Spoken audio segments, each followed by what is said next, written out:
우리의 숙제였는데 5회까지 풀고 채점까지 하면서 쭉쭉 푸세요. 하루에 하나씩 하고 있다가. 자, 그러면 볼게요. 성찰 경험 2.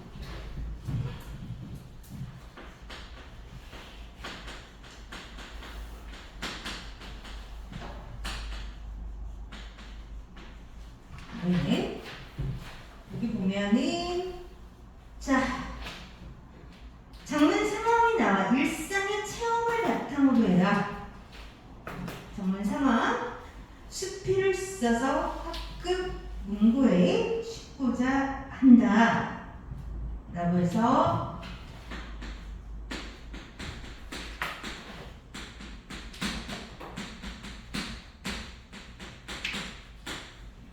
이건 쓰기 맥락이에요. 쓰기 맥락. 첫 번째가 목적,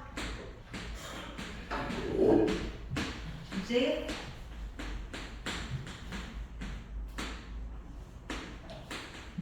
예상국자,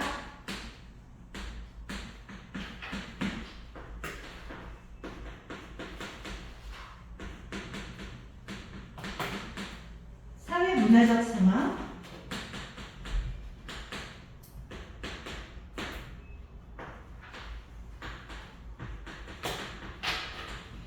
적중서인을 모의고사에 보면은 저렇게 쓰기 맥락을 찾아서 서술하시는 그런 문제점이 있었잖아요. 근데 이제 학교 서술형에서는 그렇게까지 막 대놓고 그냥 써라 이렇게 내놓지는 않고 이제 목적에 대해서, 주제에 대해서, 혹은 예상국자에 대해서 어떤 거를 그 조건을 준 다음에 거기에 맞춰서 작성하시고 이런 것들이 이제 나오죠. 그러니까 기본적으로는 저 맥락의 포인트, 맥락의 논점, 저 세 가지 요소를 기준으로 일단은 분석을 이렇게 포인트를 잡으셔야죠. 여기서 보면은 성찰 경험이잖아. 자, 수필이라고 했어. 수필. 장문 상황 보세요. 수필, 동그라미를. 그렇죠? 그럼 수필은 어떤 글이냐? 수필. 수필은 사실의 기록이야. 이게 문학이 한 갈래잖아. 문학.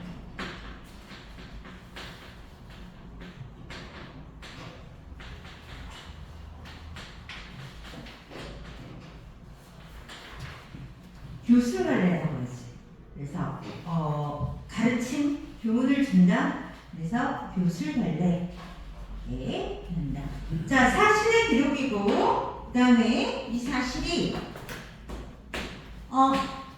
그냥 기록문처럼 쓰는 게 아니라 내 얘기를 하는 거야. 구체적 경험.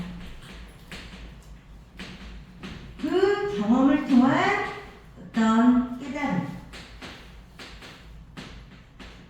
얘기를.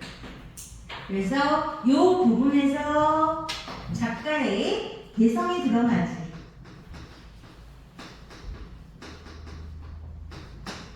그리고 깨달았다라는 것은 교훈성을 줘요. 교훈성.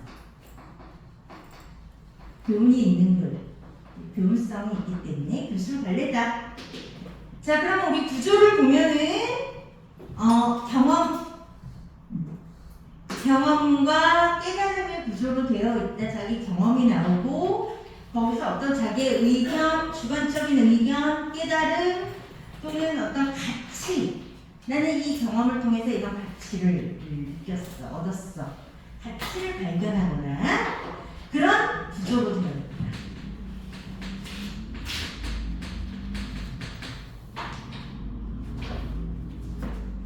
자, 그리고 누구나 다 쓸 수 있는 글이기 때문에 비전문적인 글이라고 해요.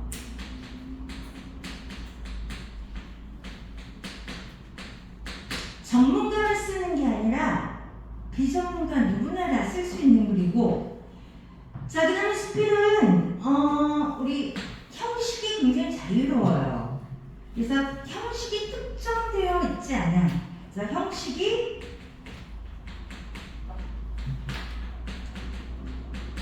자유로운 거. 그러니까 뭐 무형식의 형식이다 그런데 형식이 없다는 얘기가 아니라 형식이 자유롭다. 이렇게 보시면 되겠어요. 자, 그래서 이게 문학의 갈래고 교술 갈래고 내가 내 얘기를 쓰는 거야. 그러니까 수필에서의 나는 작가야. 그러다 보니까 작가의 경험과 깨달음 내 구조로 되어 있고, 그리고 이제 종류를 보자면 종류 미셀론이라는 경수필이 있어. 가벼울 경자 써서 경수필 미셀론. 그 다음에 에세이라는 중수필. 우리가 흔히 신변에서 볼 수 있는 일상적인 일들, 그런 소재들 가지고 쓰는 수필을 미셀론이라고 해요. 신변 잡기적, 일상적이라고 하죠.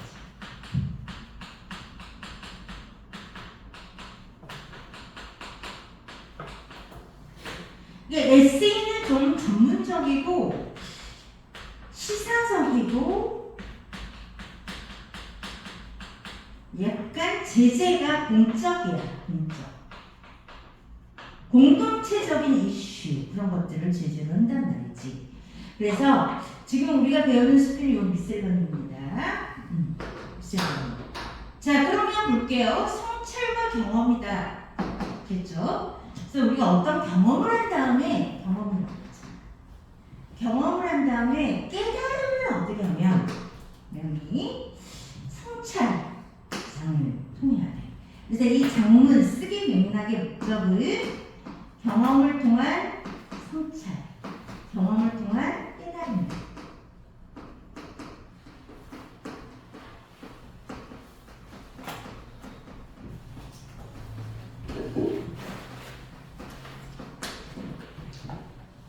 자, 주제는 일단 보고, 예상 독자는 어떻게 보면 여기 일상에서 말했을 때 가끔 문제를 짚고자 했다. 그러니까 학급 친구들이겠지? 급부들.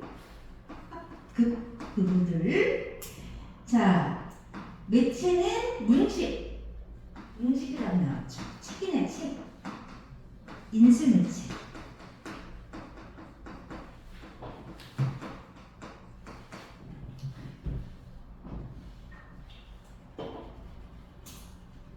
자, 그래서 뭐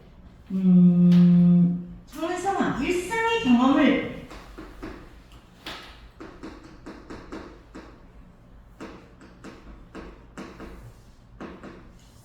그분들과 공유하고자 하는 상황이죠. 그렇죠? 자, 그러면은 내용을 한번 보겠습니다. 이것도 역시 문단을 나눠봐봐. 1, 2, 3, 4, 5, 1. 우리 집 마당 구석에 있는 창고에는 낡고 작은 배달용 오토바이가 한 대서 있다. 자, 배달용 오토바이 메모쳐봐. 중심 소재지.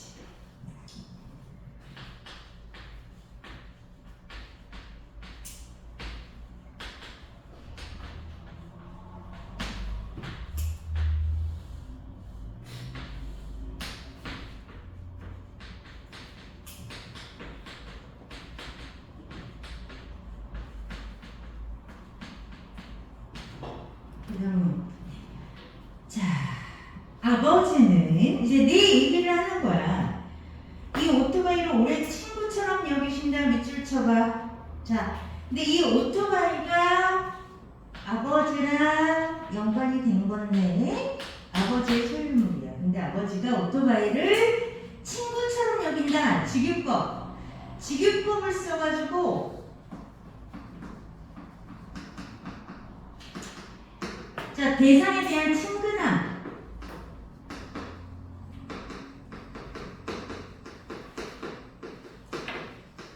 친구처럼 여긴다고 하셨습니다.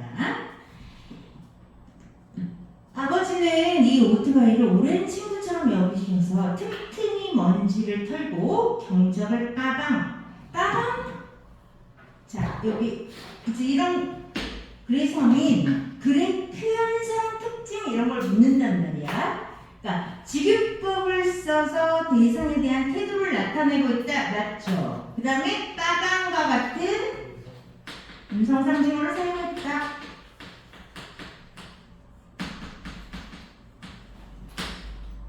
음성 상징어 소리는 의성어라고 하고 모양은 의태어라고 하죠. 그치? 음성 상징어를 사용하고 있다. 그래서 생생한 현장감을 주고 있다.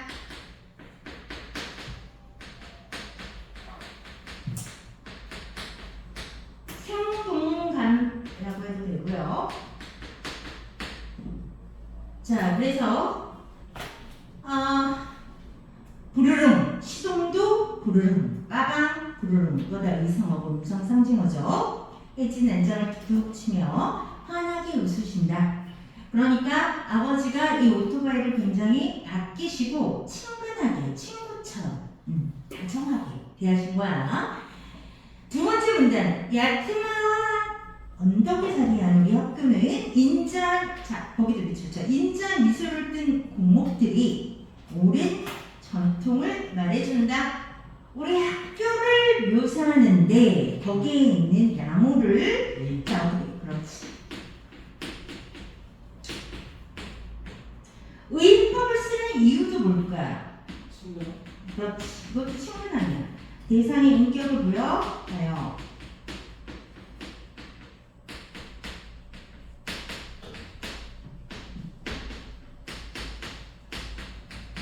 친근감을 느끼게.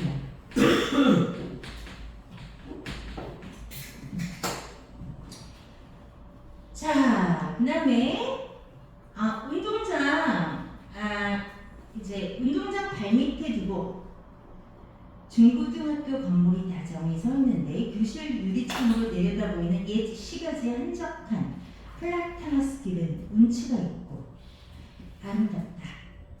네, 여기까지 한번 끊어주세요. 슬러시 푸시. 자, 그 다음에 나오는 내용은 바로 1화야. 에피소드가 설명돼. 중학교에 갓 입학했을 때 늦잠을 자는 바람에 아버지의 등 뒤에 꼭 붙어서 오토바이로 급히 등교한 적이 있었다. 아버지는 교문에서 조금 떨어진 골목 오퉁이에서 나를 내려주셨다. 식당에는 분주한 아침이지만 내가 교문에 들어설 때까지 플라타너스 가로수 옆에 서 계시다가 어서 들어가라는 손짓을 보내시고 부르릉 부르릉 소리를 내며 돌아서 켰다.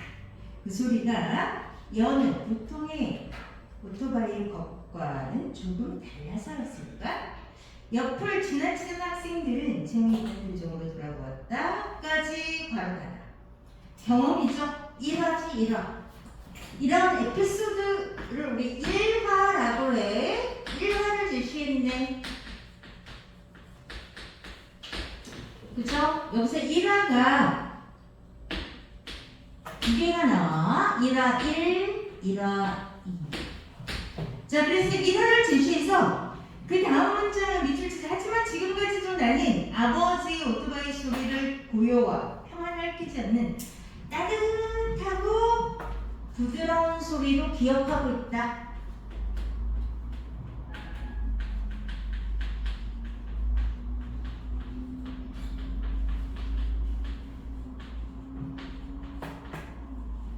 이 말은 뭐냐면 따뜻하고 부드러운 소리로 기억이 됐다라는 거는 이 물리적인 소리를 얘기한다기보다는 아버지에 대한 기억이지. 그 오토바이는 아버지가 그 오토바이 소리가 나에게 따뜻하고 부드럽게 느껴졌다라는 것은 아버지에 대한 느낌이에요. 나에게. 그치? 그래서 자 똑같이 여기 경험 아까 가로친 부분 플러스 내가 느낀 점, 감상 깨달음 같이 자 여기 똑같이 구조가 똑같아. 그래서 뭔가 따뜻한 기억이란 말이야. 그것이 아버지의 어떤 애정, 나에 대한 애정과 관련이 있는 그런 느낌이죠. 자, 이번에는 괄호쳐. 중학교 때 점심시간이 끝나는 무렵 운동장 옆 산책길을 걷다가 아버지의 오토바이 소리를 들은 적이 있었다. 1화 두 번째야. 우리 오토바이만의 음색이 내 마음속에 반가운 파문을 일으켰다. 저쪽 관공서 근처에 배달을 다녀오시나 보다. 매일 한두 번은 학교 교문 앞도 지나시나 보다. 아버지는 이 길을 지나실 때마다 과연 무슨 생각을 하실까 상상해 보았다. 아주 바로 나다. 경험. 그날 이후 아버지의 오토바이가 교문을 지나 플라타누스 가로수길로 향하는 오르막을 오를 때 들려왔던 그 소리는 밑줄 치세요. 왠지 내 어깨를 다독다독하는 인사말처럼 느껴졌다. 인사말. 나를 어깨를 다독다독 해준다. 이건 나를 위로해주는 거지. 나를 위로해주고 격려해주는 인사말로 되는 거야. 밑줄 쳐. 오후도 즐겁게 아빠 지나간다. 오늘 화창하구나. 이런 인사말처럼 들렸다. 나에게. 자, 그렇게 해서 일화를 두 개를 제시하고 그것에 따른 나의 감상을 제시했어. 아버지의 모습에서, 아버지의 오토바이 소리에서 든든한 힘을 얻어서 그런지 내게 누군가의 마음을 더 깊이 헤아려보는 상상력이 생긴 것 같다. 이 경험을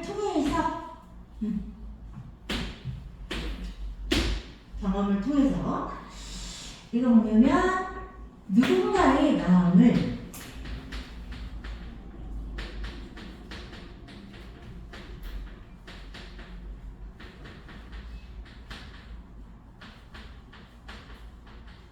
상상하고 헤아려보게 된 거지. 지금 생각해보니까 내가 그때 그런 경험을 겪어서 그런지 나는 살면서도 누군가의 마음을 헤아려보게 된 것 같아 라고 느끼는 거야 지금. 그러면서 친구들과 놀다가 늦게 귀가할 때 아버지께서 내게 울리는 헛소리, 헛기침 소리에서 너무 늦었구나, 씻고 일찍 자라고 하는 깊은 사랑의 마음을 헤아릴 수도 있게 되었다. 그러니까 누군가의 마음을 상상했는데 여기서는 아버지잖아. 여기서는 그치? 나에 대한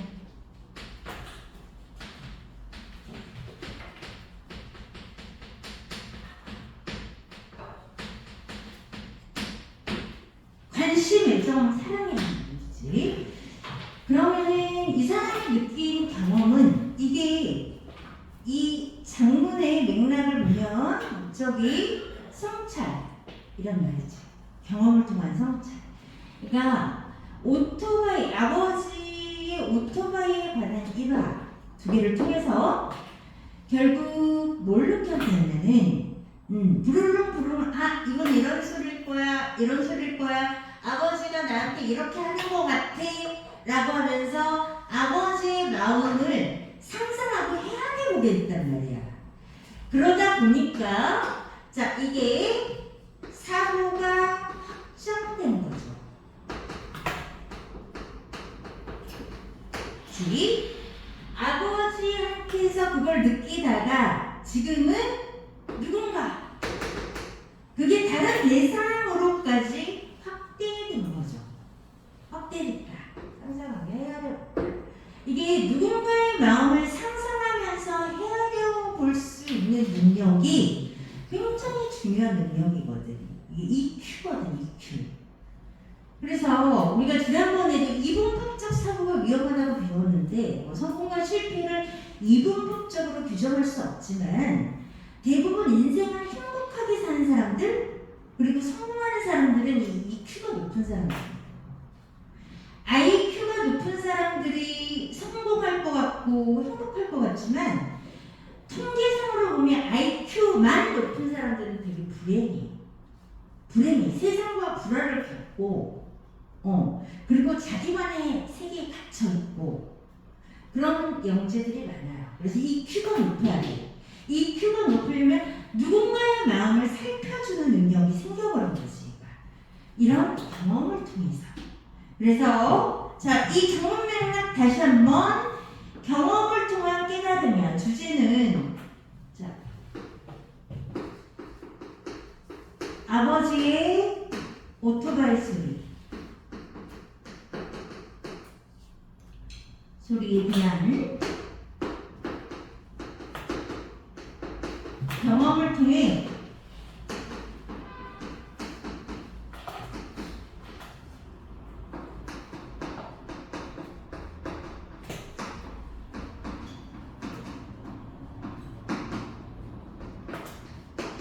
누군가의 마음을 헤아릴 수 있게 되는 거지.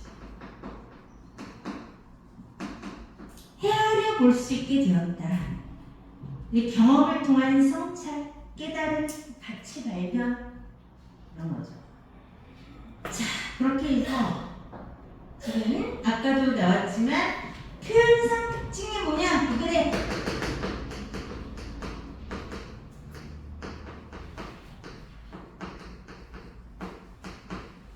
이렇게 나올 수 있거든. 아니면 글쓰기 전략 이렇게 나올 수 있어요. 쓰기 전략이 뭐냐?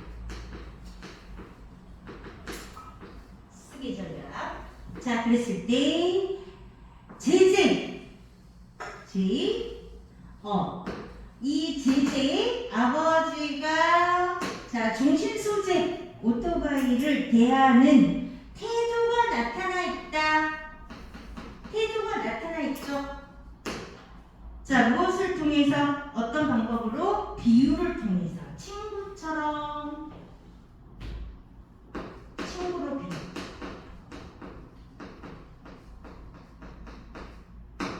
다시 태도가 나타난다.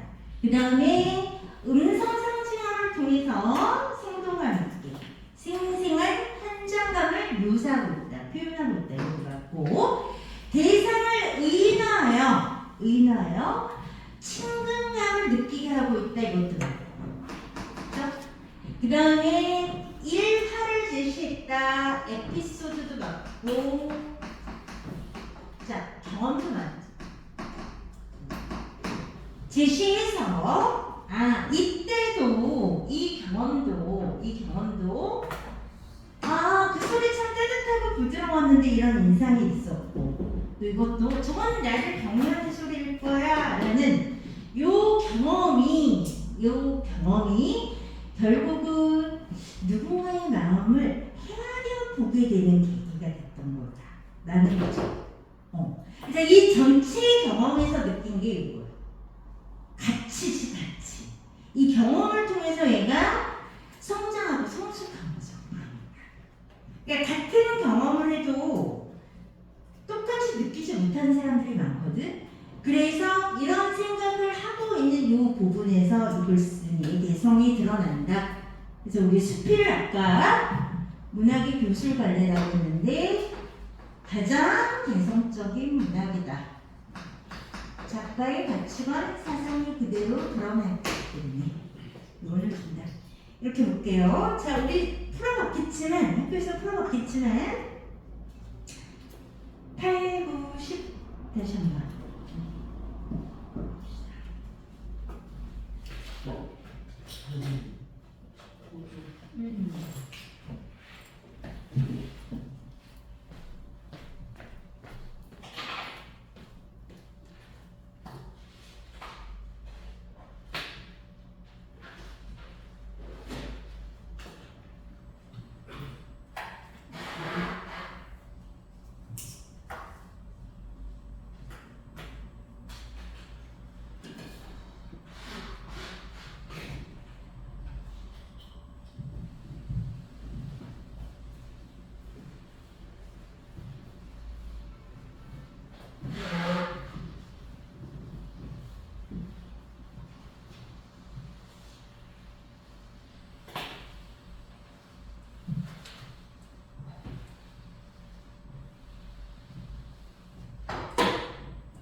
해볼게요. 8번 글쓰기 방법 나오죠.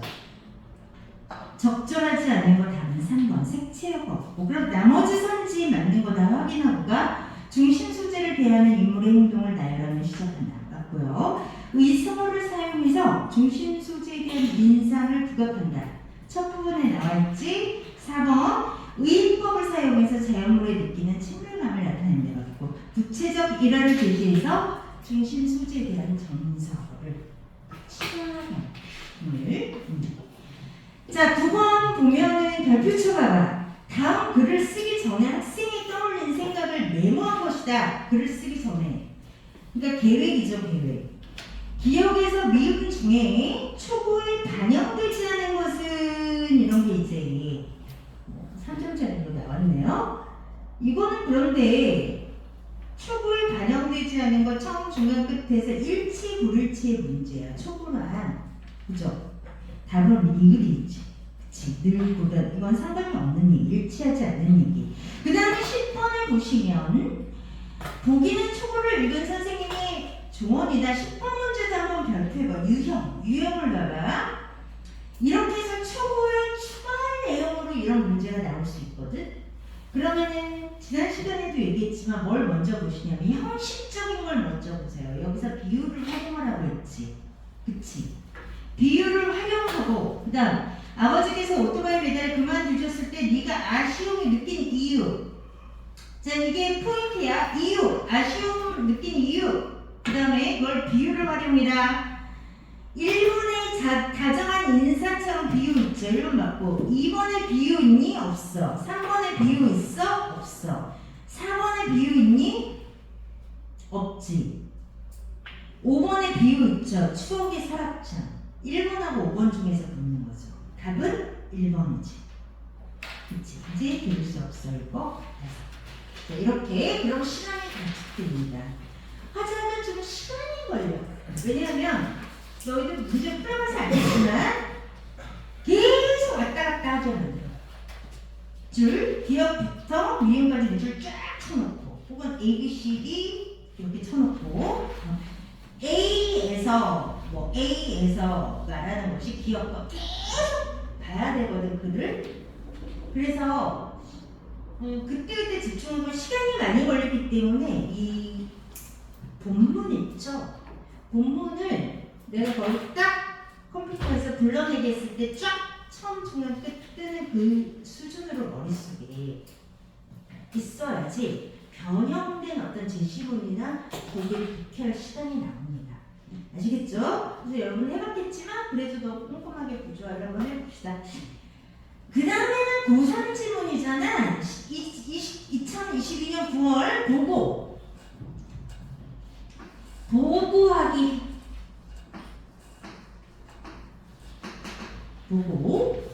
보고하는 글인데 3학년 지문이잖아요. 3학년 지문을 아주 잘 보셔야 되는데 확률이 맞습니다. 학생 보고서의 초고이다. 한번 볼게요. 우리 학교 협동조합의 운영 개선안. 그러면 운영을 지금보다 개선하자는 얘기잖아. 그런데 이거는 문제와 문제 해결의 글쓰기 방법이에요. 자, 일단 서론을 보면 우리 학교는 협력을 통한 나눔 실천이라는 취지로 학생조합원으로 구성된 협동조합을 만들어서 전교생을 대상으로 협동 매점을 운영하고 있다. 조합 설립 2년차를 맞이하여 협동조합의 현황을 살펴보자. 현황 동그라미, 이게 문점이야. 문제점을 파악하는 문제점 동그라미, 그로 인해 발생할 수 있는 어려움을 파악하고 문제점 해결 동그라미. 자, 방안을 찾기 위해 이 보고서를 작성하였다. 자, 쓰기 맥락에서 목적은 문제 해결이다. 문제와 문제 해결이지.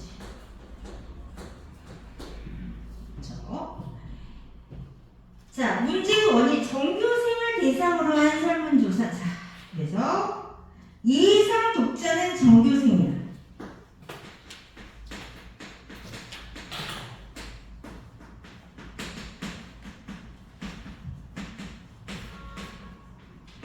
예상 숙제는 전교생이야. 주제는 자 협동조합의 주제.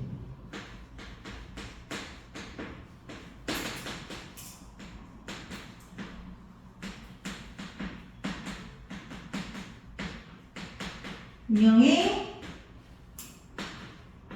문제점과 문제 해결 방안.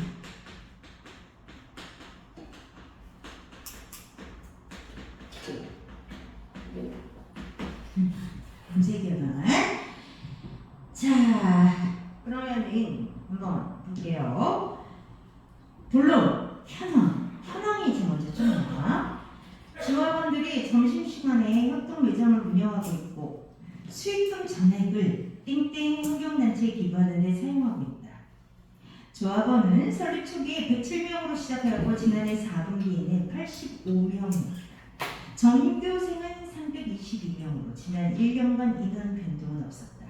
아래 이 표는 협동조합의 1년차 운영과 관련해서 전교생 대비 조합원 비율 및 협동 매장 수익금의 변동 추이를 보여주는 통계 자료이다. 그래서 현황이 통계 자료가 나왔어요. 통계 자료가 보니까 통계 자료 박스 봐봐. 조합원 비율 점점 낮아지지. 화살표 이렇게. 자, 조합원 비율은 점점 낮아져. 그리고 협동 매점의 수익금 비율도 점점 낮아지더라. 라는 것이 이 추이라고 하죠. 비율, 변화 비율 추이, 변동 추이라고 하지. 변동 흐름, 변동 추이를 알려주는 통계 자료였어. 자, 그럼 여기서 현황을 보고 어떤 문제를 이끌어내는지 보면 문제점은 현황을 통해 문제점, 이게 현황이란 말이야. 줄고 있어. 조합원도 줄고 있고 수익금도 줄고 있단 말이야. 문제점. 자, 첫째, 조합원 비율이 감소하고 있다. 밑줄 쫙쳐.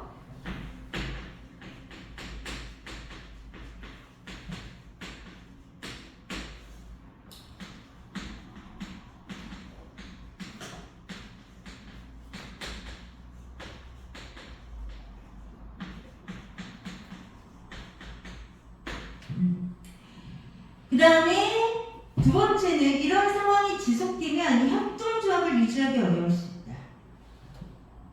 유지가 어려워져. 이게 계속되면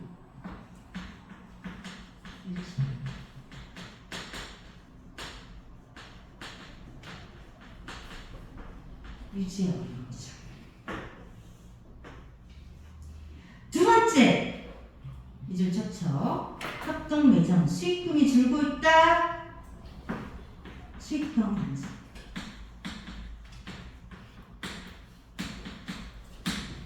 수익금이 감소하면은 수익금 기부를 통한 나눔 실천 활동을 지속하기 어렵다.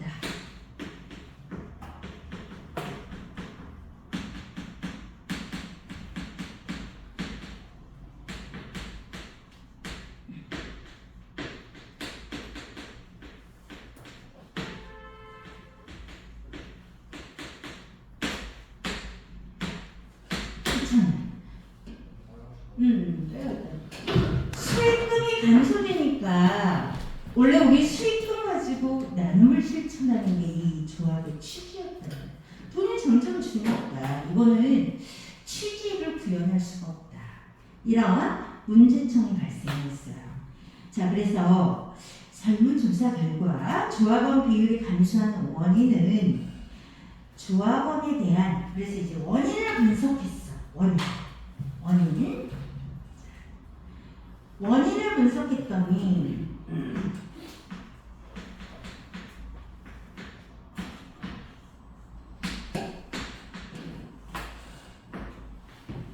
어떤 게 있었냐면 조합원에 대한 혜택이 부족해서 탈퇴한 것, 그리고 또 홍보가 부족해서 가입이 저조한 것으로 분석됐다. 아는 사람? 1470. 1470인가? 네. 1470별. 혜택이 부족하거나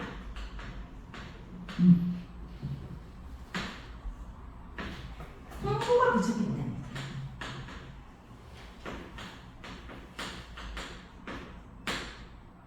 그러니까 이 원인이 조합원 비율이 왜 이렇게 감소되냐 했더니 혜택이 부족하니까 애들이 탈퇴를 하고 그 다음에 홍보가 부족해. 홍보.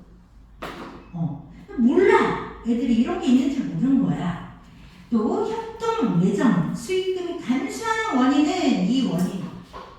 자, 그럼 도대체 수익금이 감소하는 원인은 뭐야?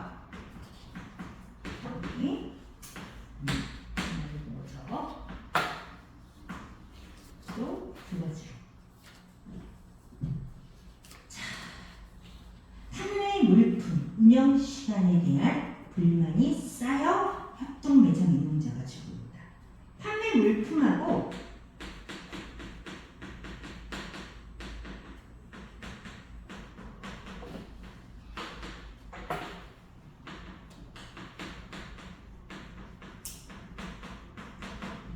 그다음에 운영 시간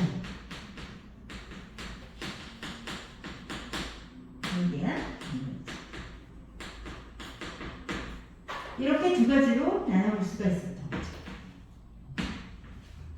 이렇게 구조를 해볼 수가 있겠네요.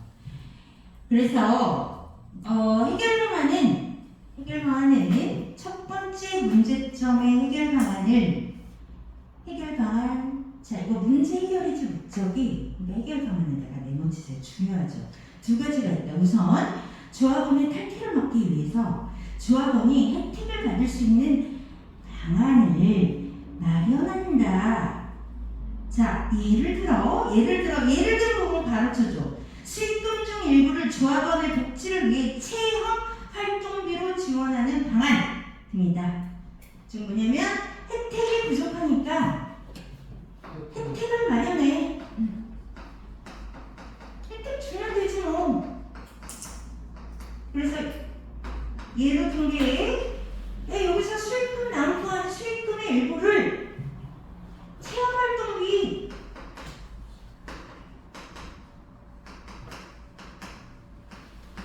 체험활동비로 지급해.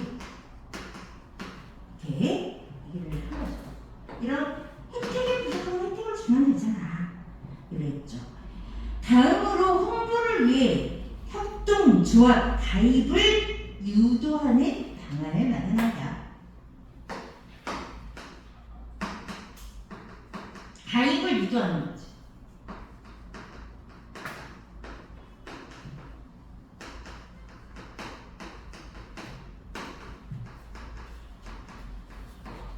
어떻게 가입을 유도할 것인지 그 방법을 생각해보자. 자, 두 번째 문제점 해결 방안으로는 협동 매점의 소비자인 학생들의 불만사항을 파악할 수 있는, 지금 불만이잖아. 그치? 야, 왜 그건 없어? 왜 그 아이스크림이 왜 한 종류 하나밖에 없냐고? 왜 운영 시간이 왜 한시로 한정되어 있어? 이런 불만들을 거기서 파악할 수 있는 불만 파악 수단.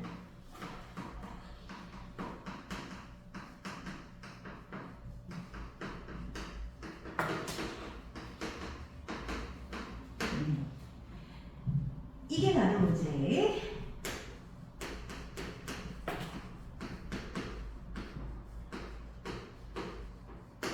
문제 해결 방안이죠. 첫 문제에 대해서 이제 보면 협동조합 운영 방안 여기서 보면은 우리 나눔 실천을 위해서 협동조합을 만들었단 말이야. 근데 그게 운영이 잘 안 돼. 운영을 개선해야 돼. 운영 개선해야 되는데 지금 현황을 보니까 표를 보고 이제 분석을 해서 문제점을 두 가지로 나눴어. 이게 운영상의 문제점이 뭐냐면 지금 조합원 비율이 감소되고 있고 수익금이 감소되고 있어. 심각한 문제네, 둘 다. 저는 적용이 안 되고 수익분이 없으면은 이 수익분은 나눔의 어떤 우리 그 활동을 하지 않겠는데 그 목적을 달성할 수 없잖아요. 그래서 야 그러면 이 문제에 대해서 항상 얘기하지만 모든 문제는 뭐가 있어요? 원인이 있어요. 원인이 있습니다. 그래서 문제점을 알게 되면 발견하게 되면 원인 분석을 해야 돼요. 자기 자신한테도 적용할 수 있는 거지. 아, 난 이런 문제점이 있어. 이게 어디에서 온 거지? 이게 왜 그런 거지? 이 원인 분석을 하는 애들이 메타인지가 높은 거예요. 메타인지. 그런 애들이 공부도 잘하게 되고 다른 애들도 다 잘해요. 메타인지가 높아요. 원인, 보니까 혜택이 부족해. 그러니까 빠져나가는 거야. 혜택이 없어.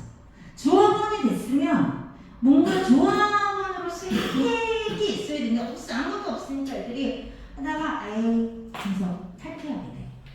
그리고 또 하나 홍보가 부족해서 이런 게 있는지 몰라 애들이.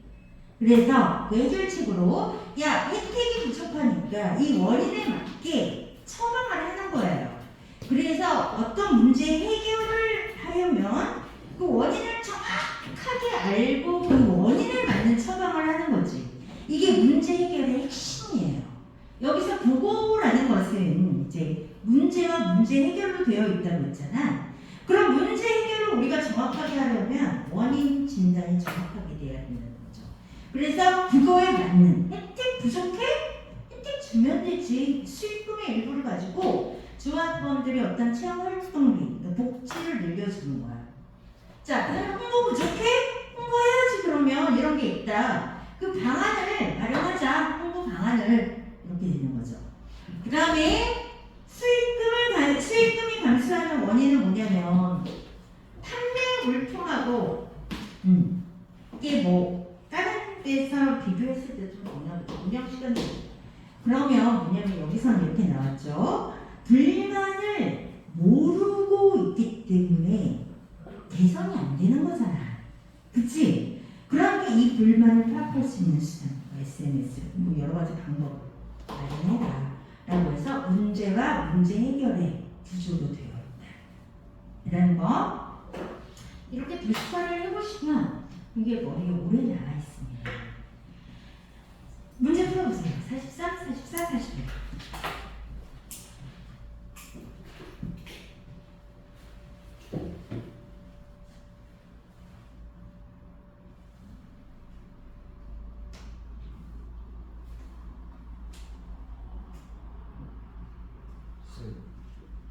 여기 저 너무 졸려가지고 할 수 있어요?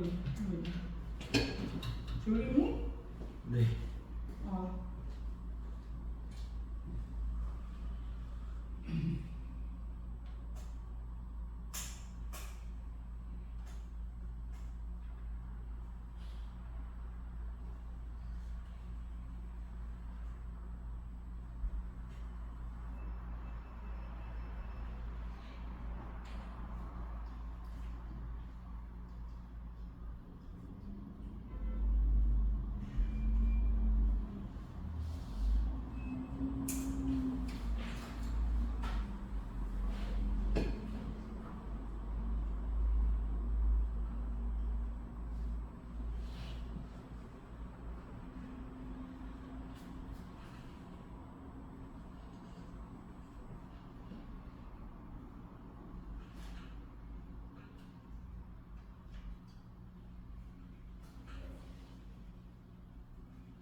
때문에 답은 1번이죠.